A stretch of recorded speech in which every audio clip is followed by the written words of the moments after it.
What happens with believers is that often we hold on to traditions that can hinder us. There's nothing wrong with a tradition. If in Britain they drive on the left side of the road, there's really no need to change it to the right. For example, if they eat with sticks in China, there's no need to force them to use forks. So some traditions are completely fine. But some traditions can become problematic when we put our trust in them.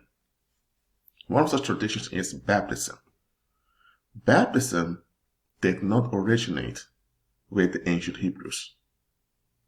It originated from pagan religions, where they would use water as a symbol for renewal of someone's circumstances. And in the Greek Empire, those who were inaugurated into the devil worship, they would be baptized in blood. They would kill many animals, drain their blood, put it in a pool, and you have to go in the blood several times, which your head completely. After you come out, you receive a new name as a pagan, and now they would address you with this name. In deep blood sacrifices, in which you make long-term demonic contracts, they would also use human blood, but in general it was animal blood. So the practice in church today to have a pool where people go in for baptism, it did not originate in the Old Testament. Neither did it originate with Christ. Where did it come from? I just told you. It came from the Greek Empire. Now, John the Baptist, he used the ritual of baptism to attract worldly people towards Christ. It was a ritual that he used in a moderate way that did not cause any harm to hint people to the real cleansing that would come from God himself. That's why he said that I baptize with water, but he that comes after me, he will baptize you with the Holy Spirit and fire.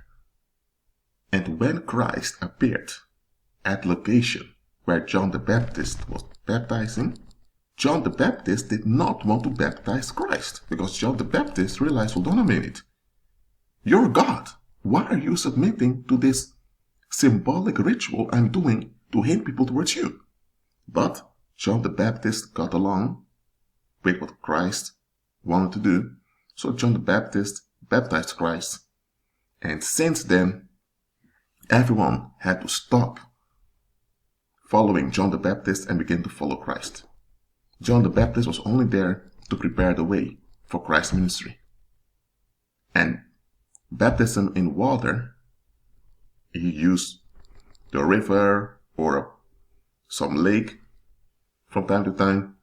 What he was doing was to hint towards the Christ to come. Now when the Christ came and Christ went through the baptism, it was a sign for everyone, okay, you went through this ritual with John the Baptist, now I'm here, so now you follow me. What happens now is that, just like the apostles did after Christ ascended to heaven, is that they continue with traditions, and often the traditions become a stumbling block. For example, today, there are many disputes and arguments between believers whether baptism is needed for salvation or not, even though it's clear that you are saved by grace, not by baptism. The real baptism that Christ came to bring is baptism by the Holy Spirit, which is the renewal of your mind. So you become born again, and after becoming born again, you renew your mind, because when you renew your mind, you are able to walk in the prosperity. So the real baptism is the renewal of your mind. It's something you do continuously. But a lot of folks confuse baptism with going underwater. You can go 1,000 times underwater. If you're not renewed in your mind, you're still carrying the filth of the world. And this escalated to other traditions, as you have in some Protestant churches, even in Roman Catholic churches, where they baptize little babies. It looks cute, but it's not biblical. The real baptism that matters is the renewal of your mind. All other forms of baptisms, at its best, are just cultural symbols that you can use to influence social behavior. That's it. That's for now. Keep agreeing with Christ and be at peace.